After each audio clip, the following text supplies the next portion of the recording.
Hi, Karen with you today. Thank you so much for joining me. I have a scrapbook layout for Kitaholic Kits, and I'm using both the main kit and the mixed media kit for this layout today.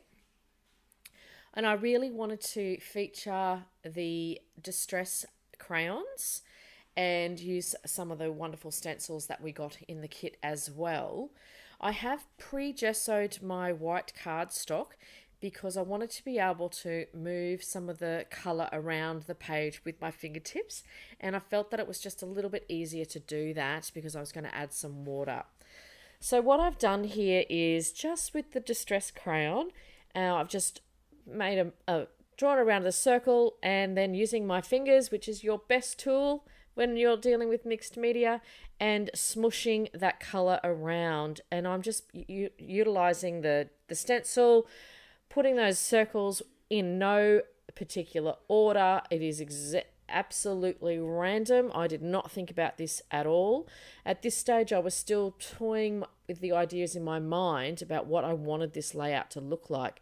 So I just went to town and just got a little bit messy and added those circles to the page.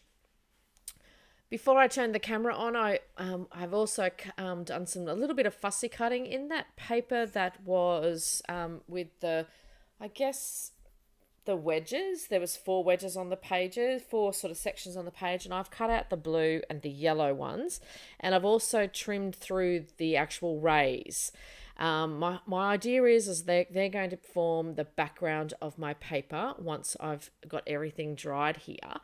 And it took me a while to sort of sort through that. Do you ever work on something and you have something in your mind, but when you start to work on it, it just doesn't go and you can't get it to work? So I did work a little bit off camera for this particular layout just because I couldn't get it right. Now, just to finish off talking about the mixed media, I also did add a little bit of water. Once I'd got the colour down, I did also add in some water onto my finger, and I have smushed that around to give it more of a watercolor feel, and it also gave the edges a little bit more of a softer edge. And I extended it out past the circle in some cases, but the darker circle where the first part of the distress crayon hit the paper sort of stands out as well. And I also grabbed a black fine tip marker and drew some really, really rough circles around that as well, just to give the circles just a little bit more dimension across the page. So as I mentioned, I did do a little bit of work off camera, and you'll see there that I ended up cutting up the pieces, the strips, and turning them into more of a blue, yellow around the page there to give a little bit of a fanned feel to the page. And I've also popped some of the pieces up on foam. So mainly the blue pieces, the blue strips, have been placed up on foam just to give that added dimension and to lift it off the page. I've also put some foam underneath the photo as well. And I didn't want to use any flowers on this particular layout. I know, what a shocker. It's very rare I don't put flowers on a page. But I just wanted to focus my page today on that background and getting what I wanted to do with the background. And it's just a basic photo. I shouldn't say that, should I? It's my nephews. They're never basic. Of a photo shoot, an impromptu photo shoot that we did years ago at the train station with that wonderful brick wall in the background. And this is just 2 shots I got of them. So it's nothing spectacular. It's just 2 brothers sitting together, which is pretty rare. And we had a lovely old time waiting for the train for a few minutes, and so I could take a few shots sitting there. And so I've used that title from the Thickers pack with snapshots there, and I've just added one of the pink fresh dots as well.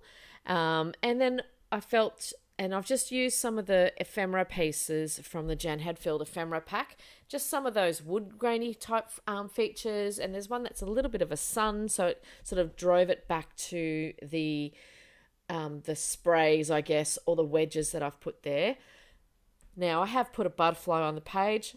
Now, Generally speaking, if there's no flowers, there's always a butterfly, and I couldn't resist that large butterfly that was in the actual ephemera pack either.